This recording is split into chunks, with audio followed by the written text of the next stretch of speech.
नमस्कार दोस्तों, जय श्री राम, जय श्री बागेश्वर धाम सरकार। तो दोस्तों, आज की वीडियो में हम बात करेंगे बरगद के पेड़ के बारे में। जी हाँ दोस्तों, वैसे तो सनातन धर्म में हर पशु पक्षी पेड़ पौधों का सम्मान किया जाता है। साथ ही कुछ पेड़ पौधे ऐसे भी होते हैं जिनकी अगर आप सेवा करते हैं तो आपके ऊपर जितनी भी परेशानियां होती है वह सभी समाप्त हो जाती है।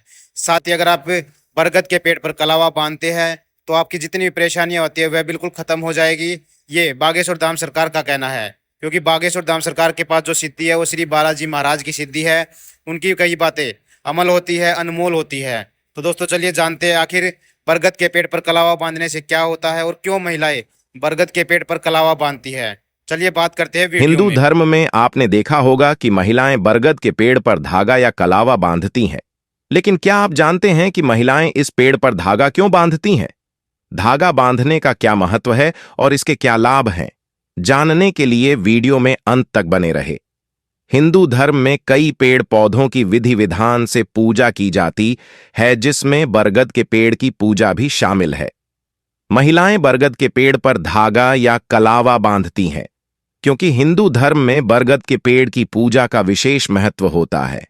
धार्मिक मान्यताओं के मुताबिक पेड़ पौधों की पूजा करने से घर का वार दोष दूर होता है, जिससे परिवार में सुख समृद्धि रहती है।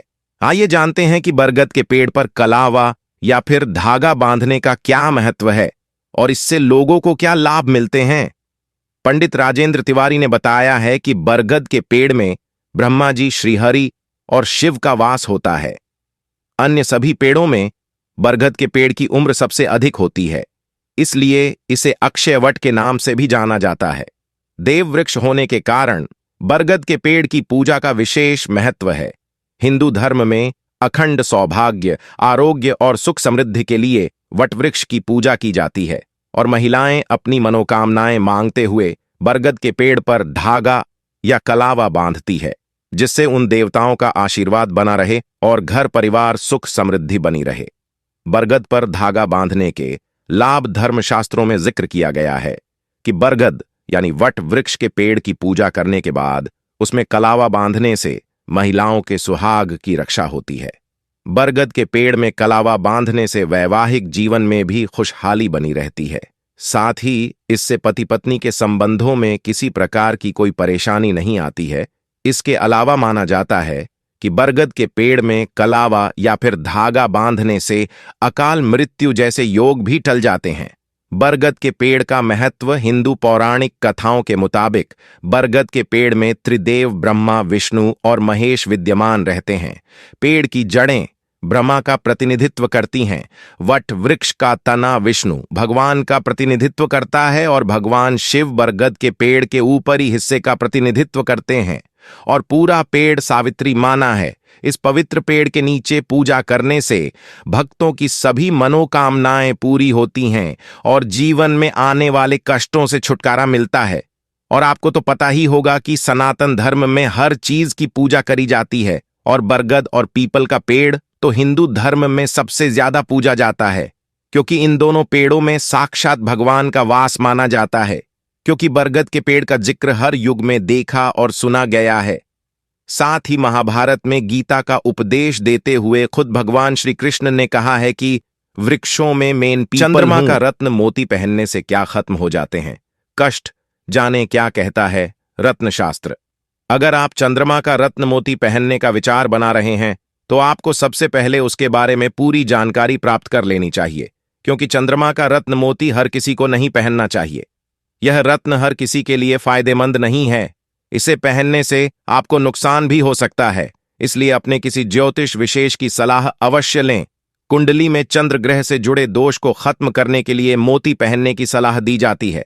क्या आप जानते हैं कि चंद्रमा का रत्न मोती कैसे शुभ और अशुभ का संकेत देता है? ग्रहों का शुभ प्रभाव बढ़ाने और अशुभ प्रभाव को कम करने के लिए रत्न शास्त्र में कई रत्नों के बारे में बताया गया है। इन्हीं रत्नों में से एक है मोती। रत्न शास्त्र में मोती को एक महत्वपूर्ण रत्न माना गया है। मोती का रंग सफेद या फिर क्रीम कलर का होता है और चंद्रमा का कारक माना जाता है। पंडित दिलीप द्विवेदी से बातचीत में बताया कि रत्न शास्त्र के अनुसार कुंडली में दोष होने पर चंद्रमा लोगों के मस्तिष्क और मन पर सबसे ज्यादा प्रभाव डालता है। ऐसे में मन को शांत और दिमाग को स्थिर बनाए रखने के लिए लोग चंद्रमा रत्न को धारण करते हैं। वहीं जिन लोगों को बहुत ज्यादा गुस्सा आता है या जो डिप्रेशन में रहते हैं, वो लोग भी मोती धारण कर अपने मन को शांत कर सकते हैं। इसके अलावा मोती चंद्रमा की तरह ही शांत, सुंदर और शीतल होता है।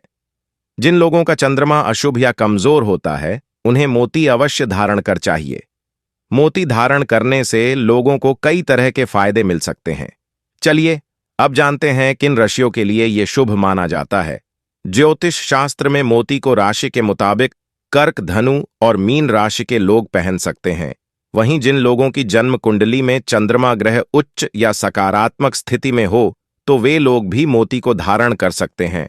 मोती को हमेशा चांदी की अंगूठी में ही पहनना चाहिए।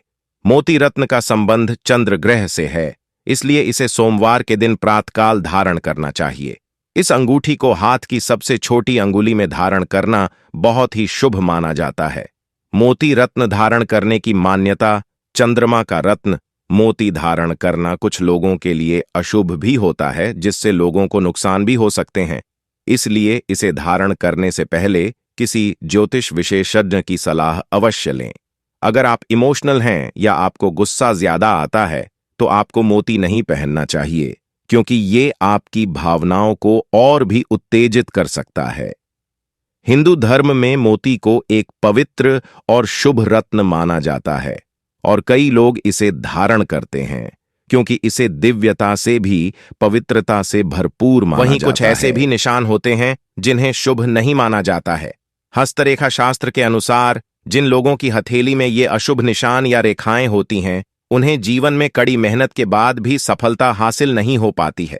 ऐसे लोग तमाम कोशिशों के बाद भी जीवन में हमेशा असफल रहते हैं। हथेली में मौजूद अशुभ रेखाएं या चिन्ह व्यक्ति के जीवन में आने वाली परेशानियों का संकेत देते हैं। ऐसे में चलिए आज जानते हैं उन रेखाओं और चिन्हों के बारे में जो दुर्भाग्य को दर्शाती हैं। हथेली में द्वीप का निशान। हस्तरेखा शास्त्र के अनुसार हथेली में किसी भी पर्वत पर द्वीप का निशान शुभ नहीं माना जाता है। ये निशान जिस भी पर्वत पर होता है, उस पर विपरीत प्रभाव डालता है। यदि द्वीप का निशान गुरु पर्वत पर है, तो मान सम्मान में कमी आती है। सूर्य पर्वत पर द्वीप का निशान होने पर नौकरी से संबंधित परेशानियां आती हैं। चंद्र पर्वत पर द्वीप का निशान होने पर व्यक्ति की कल्पना शक्ति प्रभावित होती है। वहीं मंगल पर्वत पर द्वीप का निशान हो तो व्यक्ति का साहस कम हो जाता है। अनामिका उंगली पर क्षैतिज रेखाएं। हस्तरेखा शास्त्र के अनुसार अनामिका उंगली पर क्षैतिज रेखाएं सही नहीं मानी जाती हैं। तो दोस्तों आज की वीडियो में हमने आपको बताया कि आखिर बरगद के पेड़ पर कलावा क्यों बांधा जाता है, ये धागा क्यों बांधा जाता है। क्या सच में ये धागा बांधने से सभी परेशानियां खत्म हो जाती है? क्या सच में भगवान श्री कृष्ण ने कहा है कि मैं पीपल और बरगद में हूँ? साथ ही आपको बता दें कि हमने जो भी बातें बताई हुई बहुत ही सार्थक और सिद्ध है। साथ ही बागेश्वर धाम सरकार के बालाजी ने भी इस बात की पुष्टि की है। तो दोस्तों आज की वीडियो में बस इतना ही। वीडियो आपको कैसी लगी कमेंट बॉक्स में जरूर बताइएगा। साथ ही वीडियो को लाइक और चैनल को सब्सक्राइब करना ना भूले। जय श्री राम, जय श्री बागेश्वर धाम सरकार।